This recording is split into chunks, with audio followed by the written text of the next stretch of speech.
안녕하십니까. 이번 시간은 57페이지 제5장 오수 처리 설비에 대해서 살펴보도록 하겠습니다. 자, 오수 처리 설비는 오수는 대변기나 이런 소변기 등과 같은 이런 데서 나온 물을 오수죠. 이것을 처리해서 우리가 예를 들어서 공공 하수도로 방류해야지 그냥 방류하면 하수도에 냄새가 지독하겠죠. 그래서 이 오수 처리 설비는 그 부분을 우리가 오수 처리 설비라고 합니다. 그럼 먼저 이 파트는 기본적으로 의외로 용어나 이런 파트에서 많이 언급을 하니까 용어를 정확히 우리가 알아두시면 됩니다. 자, 그러면 먼저 BOD, 생물학적 산소 요구량인 BOD는 이미 많이 출제가 되었습니다. 그래서 종합문제의 지문 형태로 나옵니다. 자, 그러면 이 BOD라는 개념은 이거죠. 자, 우리가 오수에는 유기물이 포함되어 있기 때문에 이것을 미생물에서 적정 온도와 조건에서 5일간 우리가 방치를 했다. 이때 얼마만큼의 우리가 산소가 소비됐냐 요구된 이 양을 구하는 것이 바로 BOD가 됩니다. 그래서 이 BOD 수치는 우리가 ppm, parts per million, 100만 분율이 ppm 단위로 우리가 표현을 합니다. 그러면 BOD 수치가 크다는 것은 수질오염이 크다는 것을 의미한다는 점을 우리가 알아두시면 되겠습니다. 그러면 보통 우리가 수질오염 지표 중에 대표적이라 이렇게 보시면 되겠죠. BOD가. 그리고 두 번째, COD는 아직 시험 출제는 안 됐습니다. COD. 자, 화학적 산소 요구량입니다. 그래서 이제 COD의 경우는 일반적으로 오수 중에 혹시나 보통 저거라고 보시면 돼. 화학적으로 안정화되는데 보통 그래서 COD는 그 화학적 개념이 무엇인가 하면 보통 산화제를 투입을 합니다. 화학적으로 이 산화제, 가망간산 칼륨이라는 산화제를 투입해서 보통 가망간산 칼륨을 투입하게 됩니다. 가망간산 칼륨을 투입을 해서 안정화되는데 얼마만큼의 산소가 요구된 소비된 이것을 나타내는 요구량이 바로 COD 개념이 됩니다. 동일하게 측정 단위 ppm, parts per million을 100만 분율을 쓰고 있습니다. 그리고 100만 분율 ppm 단위를 쓰게 되는데 이거하고 같은 단위가 오수에서 쓰는 거는 그램 per 입방메다 이것을 쓰게 됩니다. 그러면 1 입방메다에 몇 그램이 포함됐느냐 이것도 ppm 단위 개념이 됩니다. 그래서 이제 BOD나 COD나 같은 단위를 측정 단위를 쓰고 있습니다. 그럼 특히 COD의 경우는 이런 아염 도금 공장 같은 이런 공장 폐수에는 이런 무기 물질이 포함이 될 수 있죠. 그래서 공장 폐수와 같은 이런 수질 오염 측정에 이 COD를 많이 측정을 하게 된다 이렇게 보시면 됩니다. 그리고 3번의 DO, 용존 산소량이죠. 물속에 용해되어 있는 산소량을 DO라고 표현을 합니다. 이거는 한번 출제가 되었습니다. DO 겐 용존 산소량 출제됐고요. 그 다음에 SS는 부유 물질이죠. 그래서 보통 이 부유 물질로서 SS 이것도 한번 출제가 되었습니다. 그럼 이것이 보통 오수의 탁도 현탁의 정도를 나타낸다 보시면 돼. 오수의 탁도 현탁. 오수의 탁도를 흐린 정도를 나타낸 단위가 SS가 됩니다. 그러면 DO, SS도 측정 단위 ppm으로 나타납니다. 그러면 동일하게 DO나 BOD나 COD, DO, SS가 측정 단위가 다 우리가 ppm 100만 분율로 나타내고 있습니다. 그래서 기억해 두시고 그 다음에 최근에 가장 많이 핫한 것이 5번의 BOD 제거율입니다. BOD 제거율이 요새 핫한 우리가 최근에 많이 냈던 거죠. BOD 제거율. 단위는 퍼센트를 쓰게 됩니다. 식도 출제가 됐고요. 그리고 계산 문제가 3문제나 돼 있었습니다. 자, BOD 제거율은 자, 정화조에 들어오는 유입수 똥물이 되겠죠. 유입수 BOD 마이너스 유출수. 유출수는 방류수라고 표현할 수도 있겠죠. 유출수 BOD를 빼서 자, 유입수 BOD 분모로 나누어 준 거네. 유입수 BOD. 이것을 백분율한 것을 BOD 제거율이라고 합니다. 차를 유입수 BOD도 나눈 거예요. 그럼 이 BOD 제거율이 무엇을 나타내느냐? 이것이 정화조의 성능을 나타내는 지표인데 정화조의 성능을 나타내는 거예요. 성능을 나타내는 지표가 됩니다. 성능을 나타내는 지표가 바로 BOD 제거율이 됩니다. 그래서 이제 그럼 BOD 제거율이 높다는 것은 정화조 성능이 우수하다 이것을 나타내고 있는 겁니다. 그러면 BOD 제거율이 높기 위해서는 이거죠. 이 수치가 제로에 가까워야지만 제거율이 높을 수밖에 없겠죠. 그래서 이것이 정화조의 성능을 나타내는 지표로서 BOD 제거율이 높을수록 정화조 성능은 좋은 거예요. 제거율이 높을수록 성능은 좋습니다. 정화조 성능이 우수하다 이렇게 보시면 됩니다. 성능이 우수한 겁니다. 자, 그리고 6번에 보면 스크린. 자, 스크린 개념은 일종의 여가 장치다 보시면 됩니다. 자, 예를 들어서 이제 보통 아파트 이런 공동주택의 정화조가 장시간 폭기 정화조죠. 그래서 장기 폭기 방식의 정화조를 씁니다. 그러면 여러분들이 변기에서 자, 볼일을 보고 휴지와 같이 내려보내죠. 그런데 만약에 여기에 다른 물질을 넣으면 여기 걸러집니다. 그래서 여가장치예요. 그래서 변기에는 다른 거 넣으시면 안 됩니다. 제발 또 영수증 이런 거 넣으시면 아니 됩니다. 그럼 이것이 여기에 걸러지는 거예요. 가물지. 그래서 일종의 여가장치가 바로 이 스크린 개념이 됩니다. 그럼 이 스크린은 주기적으로 점검 청소가 필요하게 됩니다. 만약에 스크린이 막히게 되면요, 오수가 역류가 될 수 있어요. 아니면 다른 조로 넘치는 원류가 발생할 수 있기 때문에 주기적인 점검 청소가 필요한 것이 바로 스크린 부분이 돼요. 그럼 그 점을 알아두시고, 그런데 이 스크린 부분이 좀 비위생적이죠. 찌꺼기가 많이 이렇게 몰려있기 때문에 정화조에서 비위생적인 곳이 되는 것이 스크린이다 이렇게 보시면 되겠습니다. 그리고 침전은 가라앉히는 게 고용물질을 가라앉히는 게 침전이죠. 네, 그 방법이 침전이고, 그 다음에 8번에 교반해놨죠. 자, 폭기조. 자, 폭기조는 이걸 폭기조라고 합니다. 원래 폭기란 뿜어주는 건데 오수를 공기 중에 뿜어줄 수는 없겠죠. 그러면 여기에다가 기계 장치로 공기를 풀어넣게 됩니다. 그것이 폭기조예요. 그래서 이제 폭기조에서 오수 중에 공기를 혼합시키는 것이 바로 폭기입니다. 교반입니다. 교반. 폭기는 공기를 불어넣어준 게 폭기인데, 그 폭기조에서 공기를 혼합시켜 기계적으로 섞어주는 것이 바로 교반 개념입니다. 교반. 그래서 봐두시고, 여가는 흐르는 것이 여가죠. 보통 우리가 오수를 모래와 같은 이런 쇠석 같은데 이제 제거하기 위해서 보통 흐르는 부분이 여가 부분이 됩니다. 여가. 그 다음에 10번하고 11번, 자, 호기성 미생물하고 현기성 미생물 개념이 나옵니다.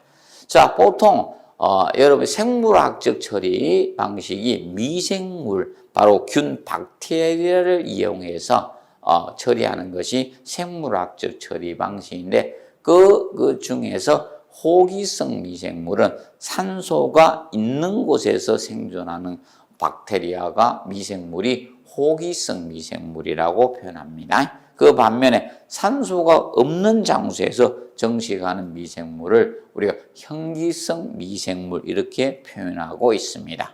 그럼 이제 대표적으로 현기성 미생물을 우리가 균을 배양해 놓는 것이 바로 부패 탱크식 정화조의 부패조에 이 현기성 미생물을 배양을 해 놓게 됩니다.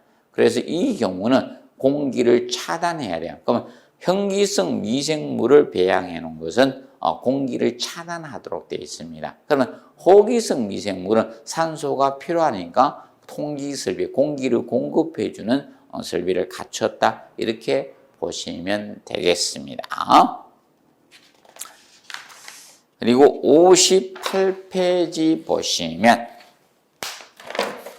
자, 6장 가스 설비가 나옵니다.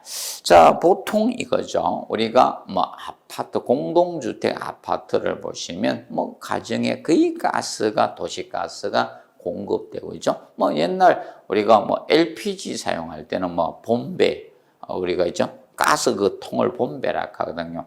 20kg짜리죠. 그걸 배달받아서 단독주택이나 이런 데 썼었죠. 이런 가스 설비. 자, 가스는 거기 1번에 LPG가 있고 2번에 LNG 개념, 그리고 나프타 이런 게 있는데 여러분들은 나프타는 집중 안 하셔도 되고요. 그래서 LPG하고 LNG는 정확히 학습을 해 두시면 됩니다. 자, 그러면 LPG는 액화 석유가스죠. 액화 석유가스고, 자, 석유 정제 과정에 나온 가스를 액화시켜서 만들어 놓은 것이 LPG입니다. 그러면 LPG는 보통 주 성분이 프로판하고 부탄이죠. 이 프로판하고 여러분들이 옛날에 회색통에 그 가스통에 배달받았던 것이 바로 프로판이죠. 그래서 프로판은 일반적으로 화학기호로 탄소 3개, 수소 8개죠. 이것이 프로판 가스인데 프로판. 그리고 부탄은 C4H10입니다. 그래서 탄소 4개, 수소 10개인 부탄. 그래서 여러분 휴대용 가스레인지죠. 에 쓰는 거기 부탄가스죠. 이것이 되는 겁니다.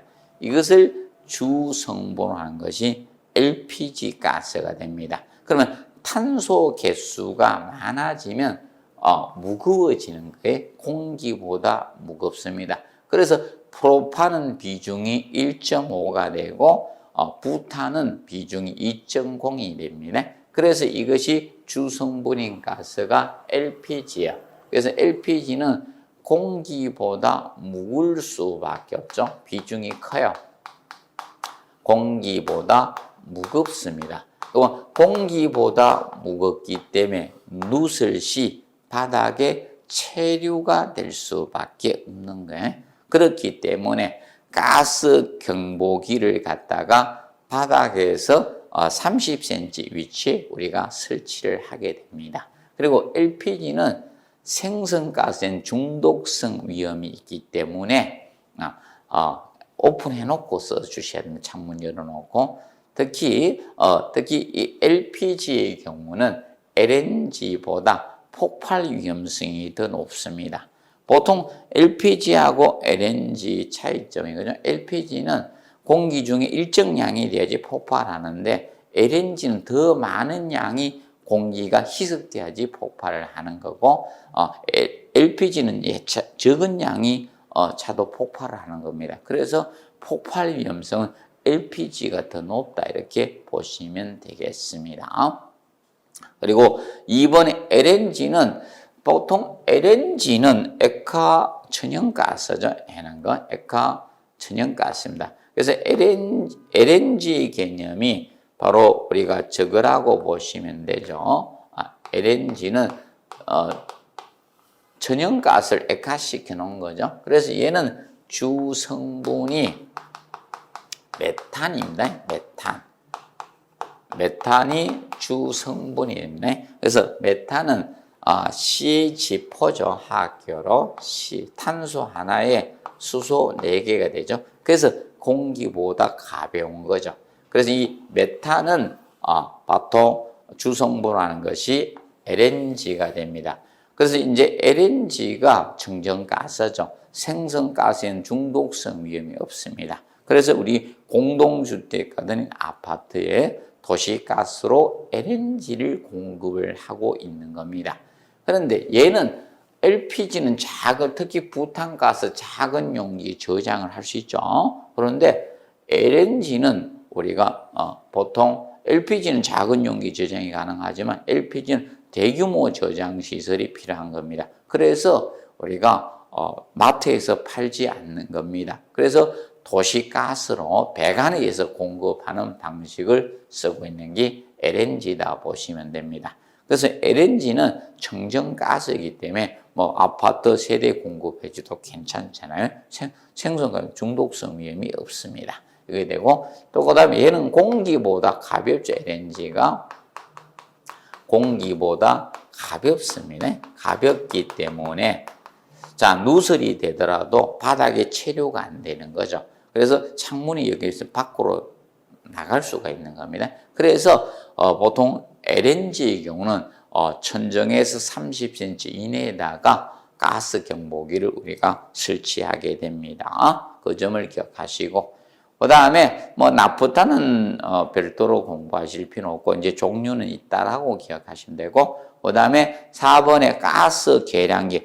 계량기가 미터기죠. 우리가 가스를 사용하게 되면 요금을 내야 되겠어요. 그래서 이제 계량기, 미터기가 되죠. 표시하는 측정계기가 가스 계량기가 됩니다. 이때 가스 계량기는 이격거리를 갖춰야 됩니다. 가스 계량기. 그럼 보통 가스 계량기는 일정 우리가 이격을 시켜줘야 되는데 기본적으로 이거는 가스 계량기, 미터기 이격거리는 기본적으로 하기하고는 그래서 여러분들 보시면 이거죠. 하기 개념은 가스레인지가 하기잖아요.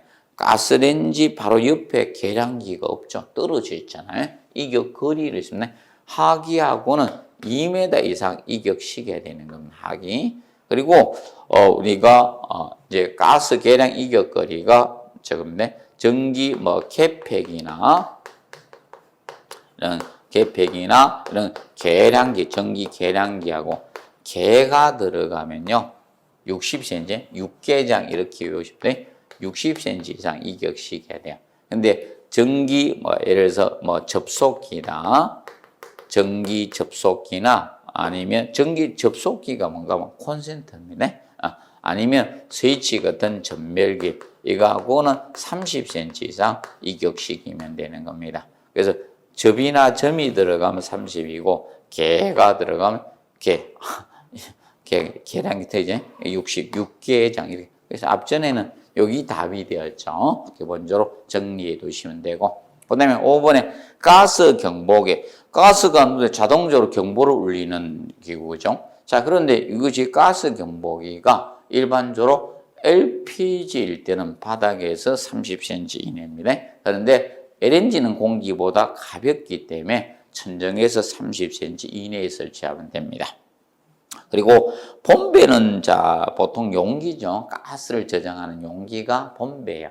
그러면 여러분들 프로판 가스 있죠. 또 그런 통을 우리가 회색통 그것이 본배 개념이 됩니다. 그래서 이제 본배도 하기로부터 2m 이상 이격시켜 주셔야 되겠습니다. 그리고 60페이지 보시면 제7장 소방설비에 대해서 보도록 합니다.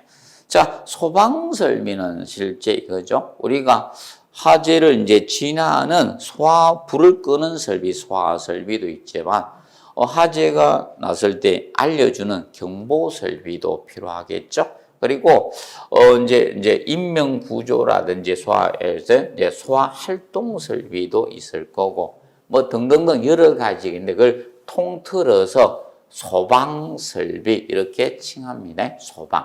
소방 설비라고 표현을 하고 있습니다. 자, 그러면 먼저 소화약제 해놨죠. 그러면 소화에 사용되는 약재를 다 합쳐서 이야기하는 거죠. 예를 들어서 뭐 다양한 것이 있을 수 있죠. 뭐 가루 같은 분말이 있을 수도 있는 거고, 그리고 뭐 예를 들어서 액상으로 뽑는 것도 있을 거고, 포말도 있을 이런 걸 다 소화약제라고 합니다.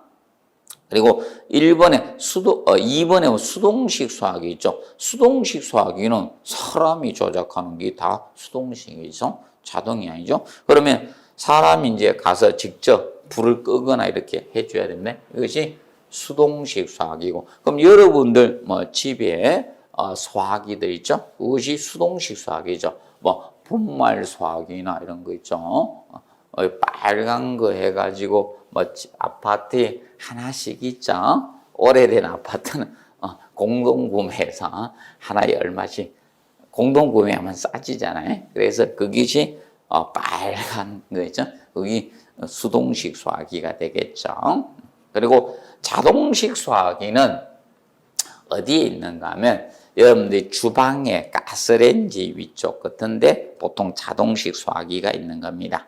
그래서 이때는 소화약제를自動으로 쫙 쏟게 되어 있죠. 자동식 소화기는. 화재가 나면 자동으로 우리가 소화약제를 뿌리거나 터지게 되면 이것이 자동식 소화기입니다. 그래서 여러분들 주방에 여기 있습니다. 그러면 이 자동식 소화기가 터지면요. 가스 전단 밸브를 탁 닫도록 되어 있어요. 그래서 이게 터지면 여러분들이 가스가 안 나오도록 되어 있습니다. 그래서 혹시나 터진 분들은 불러서 하시든지 아니면 본인이 그걸 돌려주셔야 됩니다. 가스 계량기 있는데 보신 밑에 전단 밸브 거기 탁 올려가지고 가스를 차단하도록 되어 있습니다.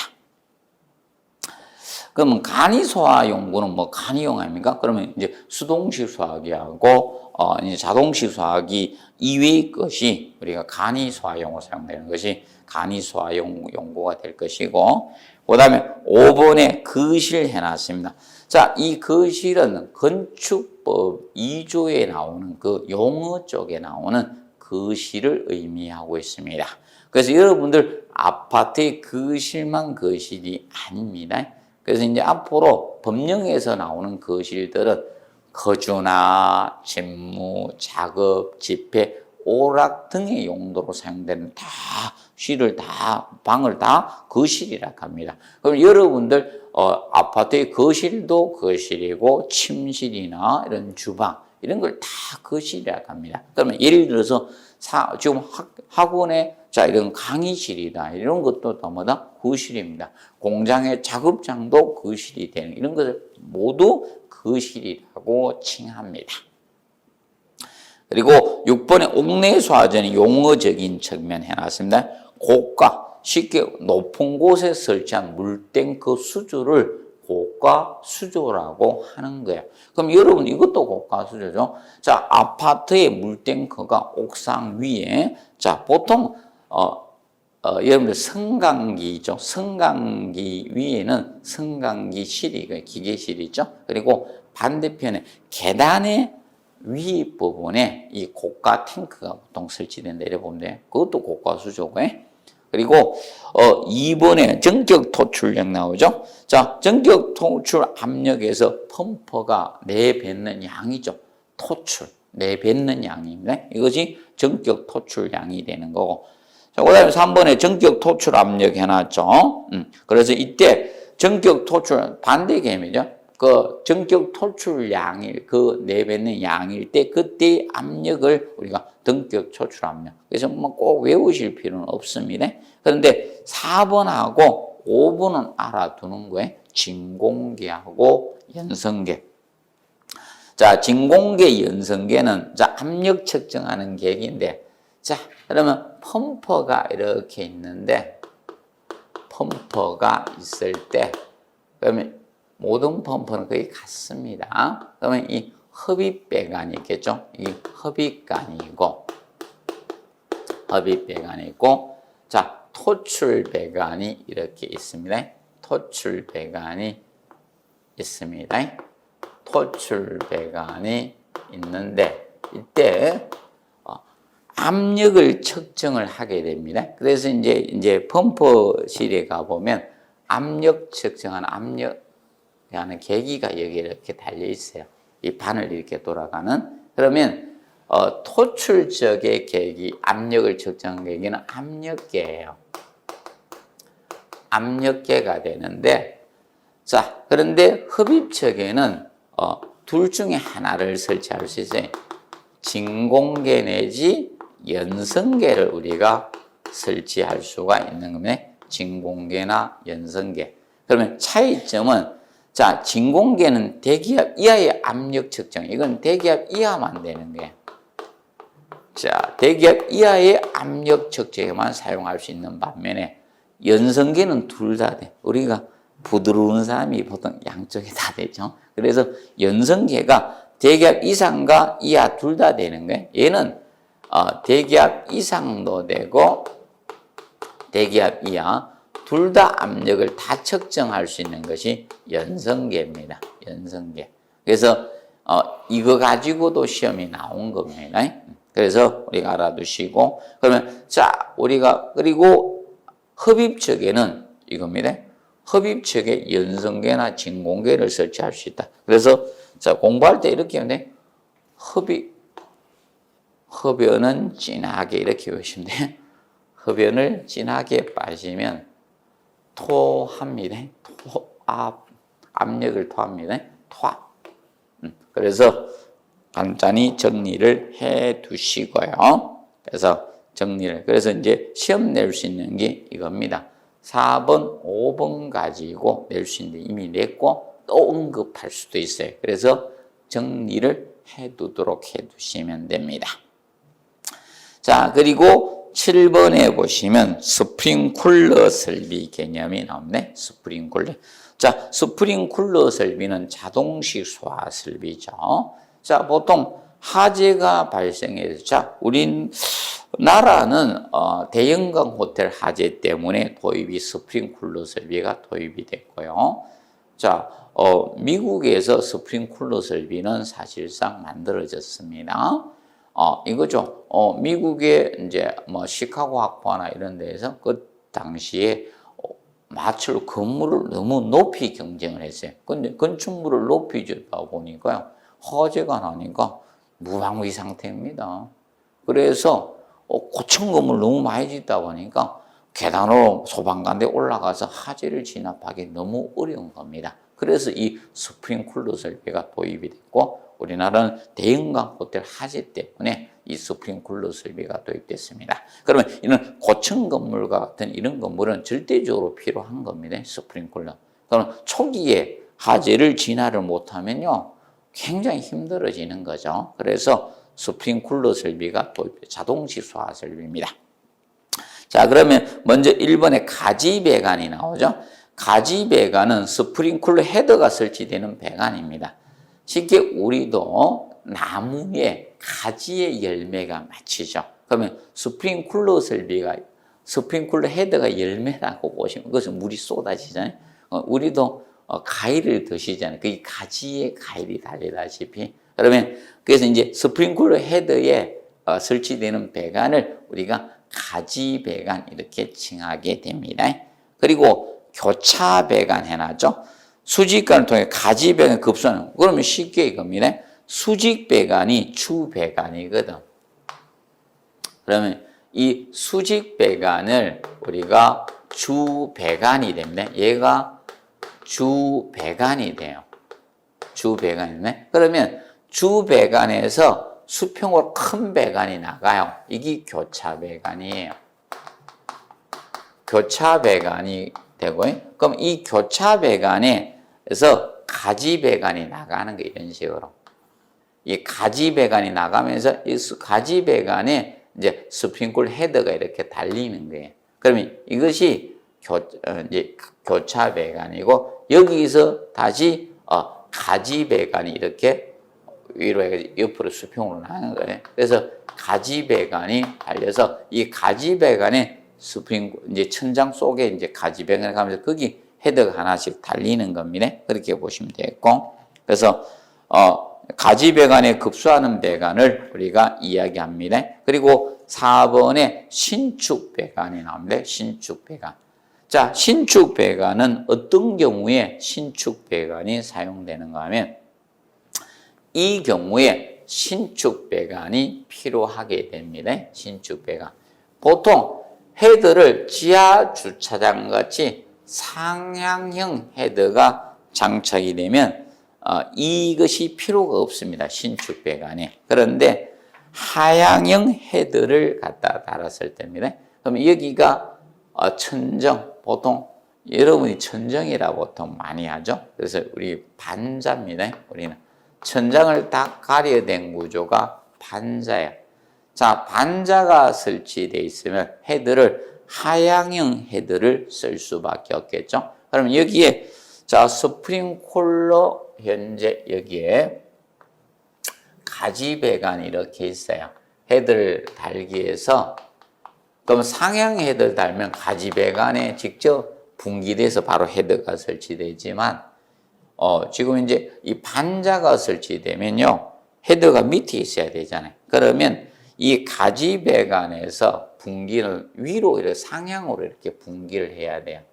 그래서 이제 배관을 이렇게 구부려줘서 밑에 헤드를 설치하게 되는 거야. 그러면 이때 구름 용량, 그러면 스프링쿨러 헤드가 여기 이렇게 달리는 거야. 이 스프링쿨러 헤드 중에 이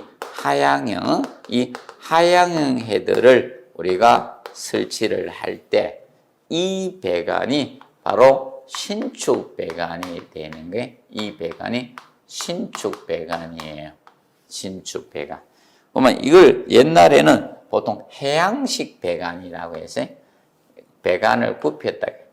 비행기가 돌아오면 해양한다 하잖아요. 그래서 이걸 해양식 배관이라고도 칭했고요. 그럼 이렇게 해서 상향으로 분기를 해서 이렇게 구부려줘야지 하향 헤드 장치를 헤드에 찌꺼기 유입이 안 되는 거예요. 자, 스프링 쿨러는 사용을 하는 게 아니잖아요. 불 났을 때 한번 터지는 거죠. 자, 아파트 있죠. 불 한 번도 안 나오면요. 계속 있는 거예요. 주위가 보통 20년 넘었는데 한 번도 안 터지는데. 그럼 안에 배관이 다 녹슬이 있어요. 그렇기 때문에 헤드에 찌꺼기가 유입이 되면요. 헤드가 안 터집니다. 그래서 헤드의 찌꺼기 유입을 방지하기 위해서 이 신축 배관을 설치해서 사용하는 겁니다. 그렇기 때문에 1번에서 4번 개념은 잘 공부를 해 놓으셔야 됩니다. 거기서 6번에서 9번 사이는 출제를 해버렸어요. 출제가 됐기 때문에 우리가 1번에서 5번까지가 배관이에요. 이 배관 부분도 한번 다루어야 돼요. 그래서 여러분이 정확히 학습을 해 놓으십시오. 그래서 이제 가지 배관하고 헤드를 자, 이 사이에 구부림이 연결하는 구부림 용이한 이 유연성을 가진 배관을 우리가 신축 배관이라 한다. 목적은 헤드의 찌꺼기 유입을 방지하기 위해서 이 신축 배관을 쓰는 거예요. 헤드에 찌꺼기 유입 방지가 됩니다. 찌꺼기 유입 방지를 하기 위해서 바로 이 신축 배관을 쓰고 있습니다. 그러면 앞에 이 4개의 배관을 급수 배관이라. 그래서 5번의 급수 배관은 수업 및 해놨죠. 5개의 송수로부터 스프링쿨 헤드에 급수하는 배관을 말합니다. 이 전체를 다 급수 배관 이렇게 칭하고 있는 겁니다. 자, 그리고 6번, 7번, 8번, 9번이죠. 이것은 일제 개방형 밸브 해놨죠. 자, 이거는 개방형 스프링쿨 헤드. 그러면 개방은 자, 보통 헤드가 2가지가 있어요. 개방형 뚫려있는 헤드가 뻥 뚫려있는 헤드가 있고 개방형 헤드가 있고 헤드가 스프링쿨러 헤드가 뚫려있는 개방형이 있고 폐쇄형이 있다. 폐쇄형이 있는데 그러면 개방형 헤드에는 개방형 밸브가 필요한 거, 일제 개방형 밸브가 필요합니다. 그 반면에 자, 이 폐쇄형에는 세 가지가 있게 됩니다. 폐쇄형은. 그래서 폐쇄형은 거기 나오는 7번의 습식이 있고요. 7번의 습식 개념이고 7번의 습식. 그리고 8번의 준비 작동식. 준비 작동식이 있고요. 관련된 것이고 그리고 9번의 근식 개념이 이렇게 있습니다. 그러면 차이점은 무엇이냐? 자, 습식은 1차 측, 2차 측 배관에 전부 다 가압수 물이 차 있다 해서 습식이라 해요. 그러면 동결 우려가 있는 장소에는 못 쓰는 것이 습식입니다. 그러면 아파트 실내와 같이 동결 우려가 없는 데는 습식이다 이렇게 보시면 되는 겁니다. 습식. 그래서 동결 우려가 있는 데는 이 습식을 쓸 수가 없습니다. 그러면 지하 주차장 같은 데는요, 습식을 사용할 수가 없는 거예요. 그 반면에 준비 작동식하고 근식이 지하 주차장과 같은 동결 우려가 있는 데 쓰는 것이 근식이다 하고 준비 작동식이다 이렇게 보시면 돼요. 그러면 차이점은 무엇이야? 준비 작동식과 근식의 차이점은 자, 1차 측 배관하고 1차 측 배관하고 2차 측 배관의 차이점이 이렇게 됩니다. 그러면 1차 측은 거의다가 물이 차 있는 거예요. 물이 차 있고 2차 측에 우리가 준비 작동식은 대기압 상태에 공기가 들어있는 거예요. 대기압 상태 공기가 들어있고 배관에 그 근식은 압축 가학 공기가 들어있는 거예요. 가학 공기, 압축 공기가 들어있는 것이 근식 개념입니다. 그래서 1차 측 배관하고 2차 측 배관 유수 금지 장치가 있어요. 물의 흐름을 금지하는 장치가 있는데 그것이 준비 작동 밸브, 프리액션 밸브가 해서 우리가 알려주고 터지게 하는 것이 준비 작동이에요. 이거는 건식 밸브가 있는 거예요. 그래서 이제 차이점은 바로 이겁니다. 그러면 자, 이 준비 작동식은 하재 감지기하고 연계돼서 작동하는 거예요. 그럼 하재 감지기가 먼저 하재를 감지하면 프리액션 밸브, 준비 작동 밸브 간에 소방법 가동 다 해서 터지면 물이 바로 살수될 수 있도록 한 게 준비 작동식입니다. 그럼 최근에 아파트의 지하 주차장은 거의 준비 작동식이라고 보시면 됩니다. 그럼 우리 시험은 뭐 습식이나 전반적으로 다 냈어요. 혹시나 개별적으로 앞으로 혹시나 언급할 수 있는 게 준비 작동식이다 이렇게 보시면 되겠습니다. 기억을 해 놓으시고 그 다음에 10번에 보면 반사판 디플렉트 나오죠.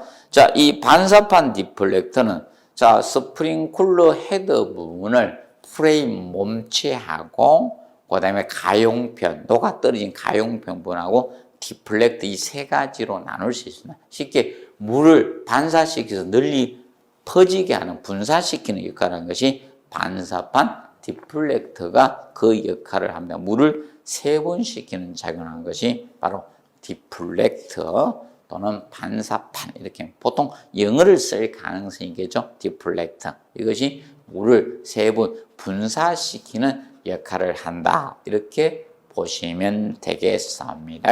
그래서 이번 시간은 그 소방 설비까지 우리가 다루도록 하겠습니다. 그래서 수고 많으셨습니다. 이번 시간은 여기에서 마무리하도록 하겠습니다.